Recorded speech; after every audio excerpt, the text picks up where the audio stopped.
Sinubukan ko nga magluto mesami ng zucchini o zucchini, tapos nilagyan ko nga ng cream fresh at madaming cheese. Tignan nyo naman yung naging resulto. Wow! Masarap pala mesami yung ganitong luto. Tignan nyo naman yung mga boys natin. Nasarapan na naman sila. First time nilang makatikim ng ganito. Mitwag na naman ng kaldero. Nyamatan.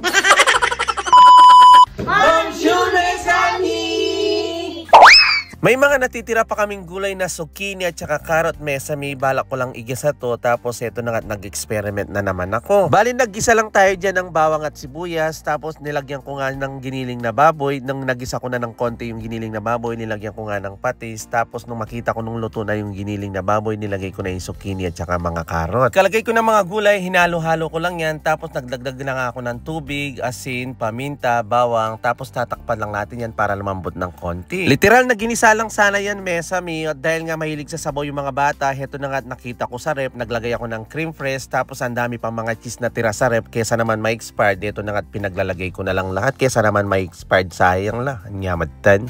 At dahil nga cheesy creamy yan, heto na nga may nakita pa akong cheese. Ito pinaglalagay ko na lahat yan. Cheesy overload na yan. Tapos tinakpan ko lang ulit mesami hanggang 5 minutes. Tapos after 5 minutes, heto na nga chinyek ko lang yung mga cheese kung natunaw-tunaw na. Tapos imekos-mekos nyo lang siya hanggang madurog yung mga cheese. Tapos tatakpan ko lang ulit yan ng mga 2 minutes. Tapos chinyek ko lang ng maigi kung natunaw na totally yung mga cheese. And finally, heto na nga yung naging resulta niya. Napaka-creamy at amoy pa lang sobrang sarap na. Wow! First time ko lang iluto to ganito mesami. Heto na nga, titignan natin kanong masasay ng ating mga customer. Kaya heto na nga, magte-taste test na tayo. Let's go! Yahoo! At syempre, bago kakain ng mga yan, hindi nila nakakalimutan manalangin muna bago sila kakain.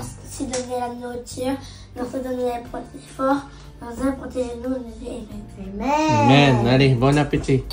Sa umpisa mesami, bago kakain ng mga yan, minsan magrereklamo pa sila, lalo na kung first time nilang matitikman. At dahil nga yung amoy niya is napakasarap, hindi na sila ng reklamo. Tingnan nyo, sinunggaban na kaagad yan dahil masarap nga siya pagdating sa sabaw. At dahil nga malinamnam yung sabaw niya mesami, naisip ko na mas masarap pa to lalo kapag may kasamang tinapay o may kasamang bagit. Kaya naghanap nga ako ng tinapay, buti na lang may tinapay pa natira. Tingnan nyo naman si Bunso, giwa na yung palaman, nyamatan.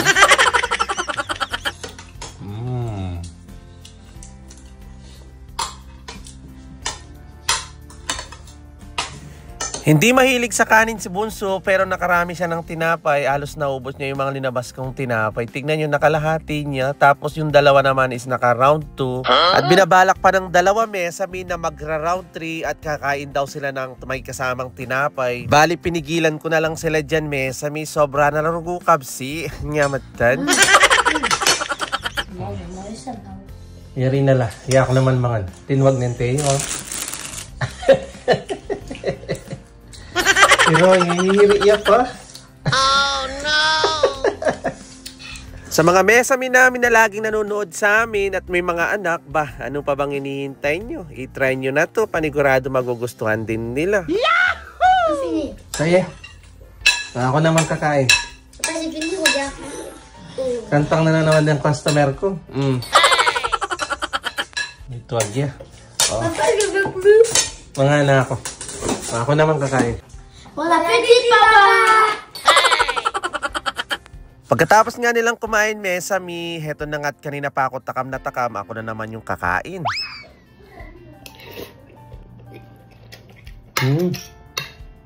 Yaman niya.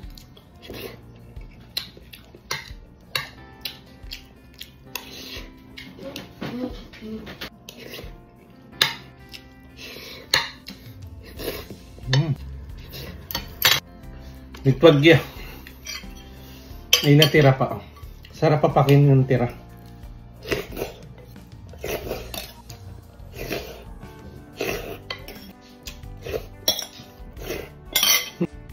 Lawin yung milyaryo.